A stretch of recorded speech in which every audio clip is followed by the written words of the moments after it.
Распаковка kosmetika. Qani ketdi, boshladik. Buni yoyib oldim, hammasini bittalab sizlarga tushuntiraman. Birinchisi mana shunaqa NYXdan contouring, ikkinchisi mana shunaqa tonalka. И bu teng. Bu original Atelier'niki. Professionalniy deydi. A bu ham teng, ko'rib qo'yishingiz USA deb yozilgan, amerikanskiy. Teng. И shag'lamdan baza, ozgincha qopdi. И mana bunaqa Golden Rose Dior original labga ishirib cho'tka qilib qo'yadi. Keyingisi mana shunaqa pomada, yana bitta pomada, keyingisi yana pomada. Pomadalar juda ko'p, lekin sanolilarni so'raman. Eng yomon ko'rgan bu, lekin turishga.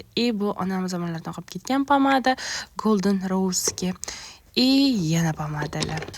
Keyingisi mana shunaqa podvodka, mana bunaqa maskarani tush. Bashi zo'r qo'yadi. Koreyskaya pudra 10 raqamli, oldi sinib ketgan. Mayli, baraka.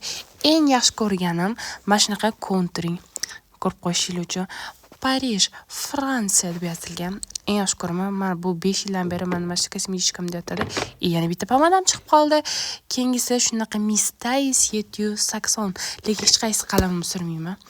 Mana shunaqa fiksator qosh uchun. 4 xil kist naborim mana. Nabordan shunchagina qoldi. Mana shu nima bilmayman, lekin kosmetikam deyotadi.